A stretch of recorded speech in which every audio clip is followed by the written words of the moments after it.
ஆகாஷவாணி.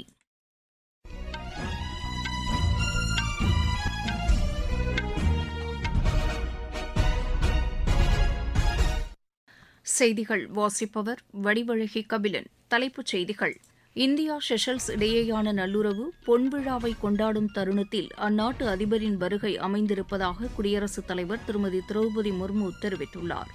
மகாராஷ்டிர மாநில நகராட்சி தேர்தலில் பிஜேபி கூட்டணி மிகப்பெரிய வெற்றி பெற்றுள்ளதற்கு பிரதமர் திரு நரேந்திர மோடி பாராட்டு தெரிவித்துள்ளார். இந்தியா கிரீஸ் இடையே இருதரப்பு ராணுவ ஒத்துழைப்புக்கான திட்டம் பரிமாறிக்கொள்ளப்பட்டிருப்பதாக பாதுகாப்புத்துறை அமைச்சர் திரு ராஜ்நாத் சிங் தெரிவித்துள்ளார். டிஜிட்டல் மோசடிகளை கையாளும் வகையில் சம்பந்தப்பட்ட அமைப்புகளுடன் ஆலோசனை நடத்தி நிலையான வழிகாட்டு நெறிமுறைகளை உருவாக்குமாறு மத்திய அரசை உச்சநீதிமன்றம் கேட்டுக் கொண்டுள்ளது. உலகக்கோப்பை டுவெண்டி கிரிக்கெட் போட்டியில் இந்தியாவுடன் பாகிஸ்தான் அணி விளையாட அந்நாட்டு அரசு சம்மதம் தெரிவித்துள்ளது. இனி விரிவான செய்திகள். இந்தியா செஷல்ஸ் இடையேயான நல்லுறவு பொன்விழாவை கொண்டாடும் தருணத்தில் அந்நாட்டு அதிபரின் வருகை அமைந்திருப்பதாக குடியரசுத் தலைவர் திருமதி திரௌபதி முர்மு தெரிவித்துள்ளார். அரசுமுறை பயணமாக இந்தியா வந்துள்ள செஷல்ஸ் அதிபர் திரு பேட்ரிக் ஹெர்மேனிக்கு குடியரசுத் தலைவர் மாளிகையில் திருமதி திரௌபதி முர்மு விருந்தளித்து கௌரவித்தார்.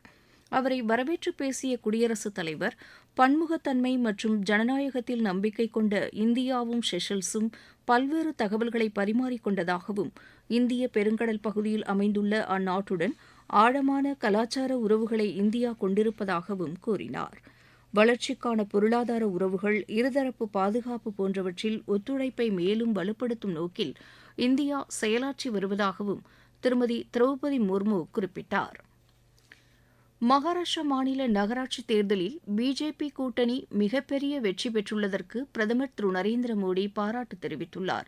இது தொடர்பாக சமூக வலைதளத்தில் பதிவிட்டுள்ள அவர், நகர்ப்புற மற்றும் கிராமப்புற பகுதிகளில் உள்ள மக்கள் மகாயுதி கூட்டணியின் நல்லாட்சியை விரும்புவதாகவும், அதன் காரணமாகவே இந்த வெற்றி சாத்தியமானதாகவும் குறிப்பிட்டுள்ளார். மாநிலத்தின் புகழ்மிக்க கலாச்சாரத்தை பிரதிபலிக்கும் வகையிலும் இந்த வெற்றி அமைந்திருப்பதாகவும், இதற்காக களத்தில் அயராது பாடுபட்ட கட்சித் தொண்டர்களுக்கு பாராட்டுகளை தெரிவிப்பதாகவும் திரு நரேந்திர மோடி கூறியுள்ளார்.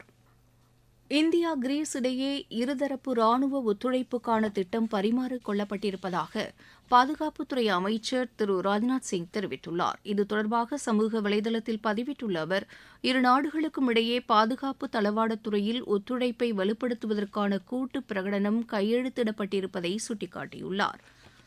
குருகிராமில் உள்ள இந்திய பெருங்கடல் பகுதியின் தகவல் மையத்தில் கிரீஸ் நாட்டின் அதிகாரி ஒருவர் நியமிக்கப்படுவார் என்ற அறிவிப்பை இந்தியா வரவேற்பதாகவும் திரு ராஜ்நாத் சிங் அதில் குறிப்பிட்டுள்ளார். திருப்பதி ராமநாதபுரம் மாவட்டம் மண்டபம் இடையே வாரத்திற்கு 3 நாட்கள் இயக்கப்பட்டு வந்த ரயில் சேவையை 4 நாட்களாக அதிகரிக்க உத்தரவிட்ட பிரதமருக்கும் ரயில்வே அமைச்சருக்கும் தகவல் ஒலிபரப்புத்துறை இணை அமைச்சர் டாக்டர் எல் முருகன் நன்றி தெரிவித்துக் கொண்டுள்ளார். இது தொடர்பாக சமூக வலைதளத்தில் பதிவிட்டுள்ள அவர், பக்தர்கள் மற்றும் சுற்றுலா பயணிகளின் தேவையை கருத்தில் கொண்டு கூடுதல் நாட்கள் ரயில் சேவை வழங்க தாம் கடிதம் எழுதியிருந்ததை சுட்டிக்காட்டியுள்ளார். டிஜிட்டல் மோசடிகளை எதிர்கொள்ளும் வகையில் சம்பந்தப்பட்ட அமைப்புகளுடன் ஆலோசனை நடத்தி நிலையான வழிகாட்டு நெறிமுறைகளை உருவாக்குமாறு மத்திய அரசை உச்சநீதிமன்றம் கேட்டுக் கொண்டுள்ளது. டிஜிட்டல் அடிப்படையிலான மோசடிகள் மற்றும் கைது குறித்து சம்பவங்கள் அதிகரித்து வருவது கவலை அளிப்பதாக தலைமை நீதிபதி திரு சூரியகாந்த் தலைமையிலான அமர்வு தெரிவித்துள்ளது.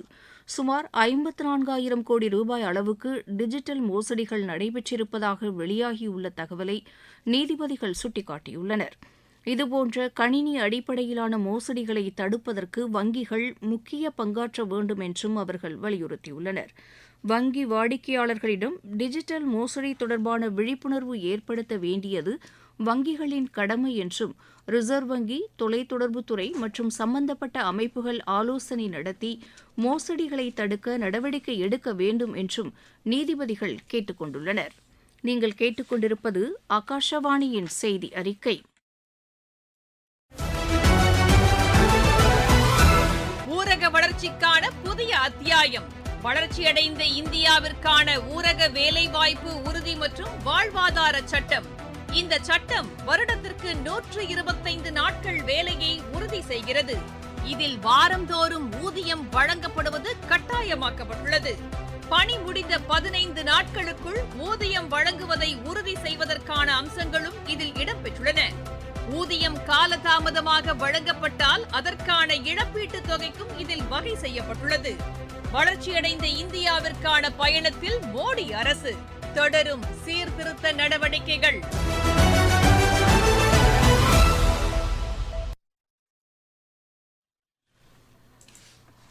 இந்தியா மொரீஷியஸ் இடையேயான நல்லுறவுகளை மேலும் வலுப்படுத்துவது என்று உறுதி செய்யப்பட்டுள்ளதாக பிரதமர் திரு நரேந்திர மோடி தெரிவித்துள்ளார். இது தொடர்பாக சமூக வலைதளத்தில் பதிவிட்டுள்ள அவர், மொரீஷியஸ் பிரதமர் டாக்டர் நவீன் சந்திர ராம்கூலம் தம்முடன் தொலைபேசியில் பேசியபோது இதனை தெரிவித்ததாக குறிப்பிட்டுள்ளார்.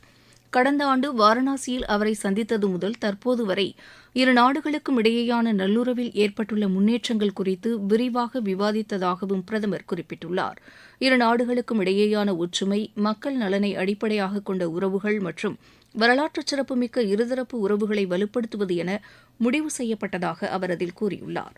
இந்திய பெருங்கடல் பகுதியில் அமைதி மற்றும் ஸ்திரத்தன்மை தொடர்ந்து நீடிப்பதற்கு இரு நாடுகளும் பணியாற்றுவது என்றும் ஆலோசிக்கப்பட்டதாக பிரதமர் தெரிவித்துள்ளார்.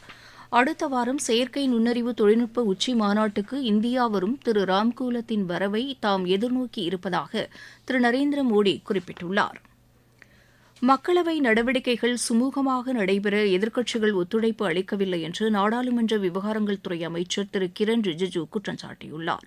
புதுதில்லியில் செய்தியாளர்களிடம் பேசிய அவர், மக்களவை எதிர்க்கட்சித் தலைவர் திரு ராகுல்காந்தி அடிப்படை ஆதாரமற்ற குற்றச்சாட்டுகளை தெரிவித்து வருவதாக குறை கூறினார்.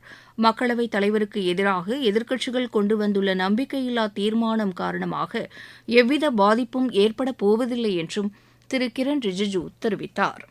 நல்லாட்சி, டிஜிட்டல் சீர்திருத்தங்கள் போன்ற பிரதமர் திரு நரேந்திர மோடியின் நடவடிக்கைகள் காரணமாக இந்தியா நிலையான பொருளாதார வளர்ச்சியை அடைந்து வருவதாக மத்திய வனம் மற்றும் சுற்றுச்சூழல் துறை இணையமைச்சர் திரு கீர்த்திவர்தன் சிங் தெரிவித்துள்ளார்.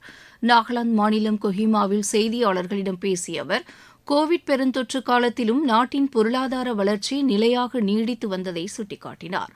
பல்வேறு நாடுகளின் வளர்ச்சி எதிர்மறையான நிலையை சந்தித்த போதிலும் தகவல் தொழில்நுட்பத்தை அதிக அளவில் பயன்படுத்தியதாலும் பல்வேறு அமைச்சகங்களின் வலுவான செயல்பாட்டினாலும் இந்தியா முன்னேற்றத்தை நோக்கி சென்று கொண்டிருப்பதாக திரு கீர்த்திவர்தன் சிங் தெரிவித்தார்.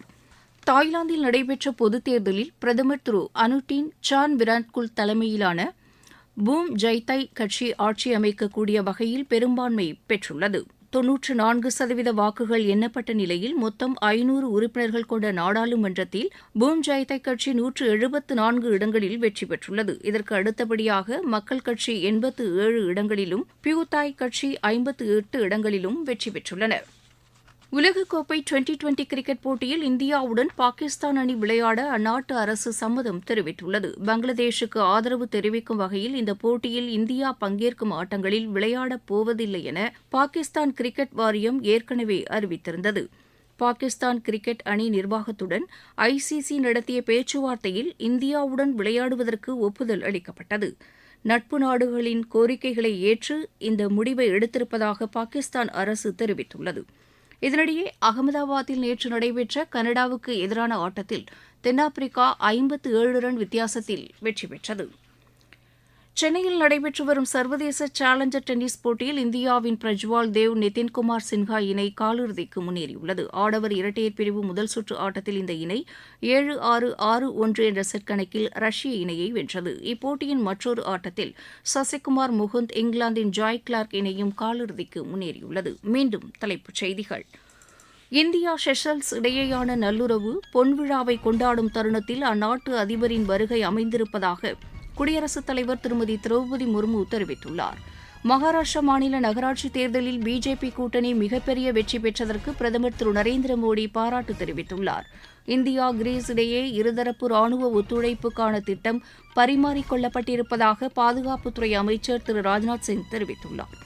டிஜிட்டல் மோசடிகளை எதிர்கொள்ளும் வகையில் சம்பந்தப்பட்ட அமைப்புகளுடன் ஆலோசனை நடத்தி நிலையான வழிகாட்டு நெறிமுறைகளை உருவாக்குமாறு மத்திய அரசை உச்சநீதிமன்றம் கேட்டுக் கொண்டுள்ளது. உலகக்கோப்பை டுவெண்டி கிரிக்கெட் போட்டியில் இந்தியாவுடன் பாகிஸ்தான் அணி விளையாட அந்நாட்டு அரசு சம்மதம் தெரிவித்துள்ளது. இத்துடன் இந்த செய்தி அறிக்கை நிறைவு பெற்றது.